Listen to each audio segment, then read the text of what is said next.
Pasta খাওয়ার জন্য কখনো আমাদেরকে রেস্টুরেন্টে যেতে হয় না, কারণ আমার বানানো পাস্তা রেস্টুরেন্টের থেকেও সব বেশি মজা হয়।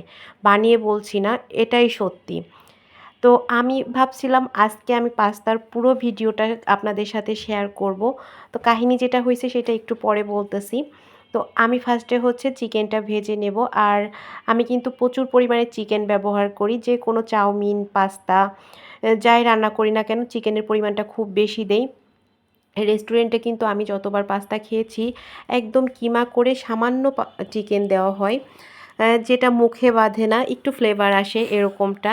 বাট আমি প্রচুর পরিমাণে চিকেনটা ব্যবহার করি। আর চিকেনটা আমি যেটা করি একবারে মেরিনেট করে বক্স করে ডিপে রেখে দেই, কারণ আমার সময় অসময় এটা ওটা করতে হয়, অর্ডারের কাজ থাকে, যার জন্য চিকেনটা আমি একসাথে বেশি করে মেরিনেট করে দিই। আর এই চিকেনটা কিন্তু বার্গার, পাস্তা, চাউমিন সব কিছুতেই ব্যবহার করা যায়। তো এরপর আমি পাস্তাটা সিদ্ধ করে নিব, এর জন্য পর্যাপ্ত পরিমাণে পানি দিয়েছি। আর পাস্তার প্যাকেটের গায়ে কিন্তু লেখা থাকে যে পাস্তাটা কয় মিনিট পর্যন্ত সিদ্ধ করতে হবে। তো পাস্তাটা সিদ্ধ করে নেওয়ার পর এখন আমি হোয়াইট সসটা চুলায় বসাই দিয়েছি। কাহিনী হয়েছে এখানেই, আমি হোয়াইট সসটার রেসিপিটা নেওয়ার জন্য ক্যামেরা অন করে রাখছি, বাট ভিডিওতে ক্লিক করি নাই। তো আমি মনে করছি যে আমার ভিডিও মনে হয় সুন্দরভাবে হচ্ছে।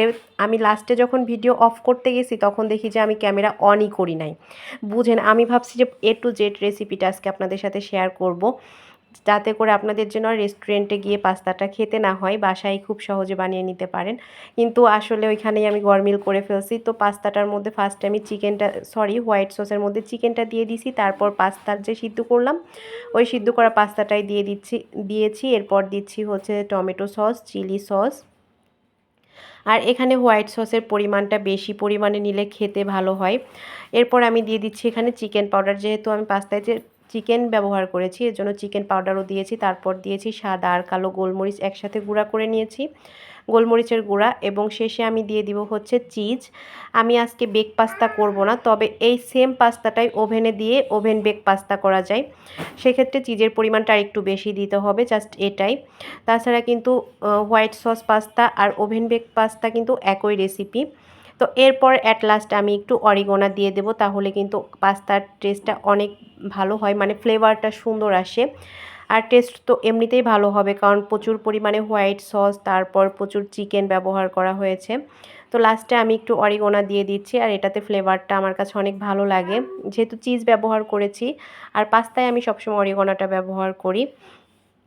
তো অরিগোনাটা দেওয়ার পর আমি আরও কিছুক্ষণ নেড়ে নিচ্ছি। অলরেডি আমার পাস্তা রান্নাটা শেষ হয়ে গিয়েছে। আর এই পাস্তাটা কিন্তু গরম গরম খেতে ভীষণ ভালো লাগে, একটুও ঠান্ডা হতে দেওয়া যাবে না, কারণ এখানে চিজ, হোয়াইট সস দেওয়া হয়েছে, এটা ঠান্ডা হলে আঠালো হয়ে যাবে। আর গরম গরম খেতে যে কি ভালো লাগে।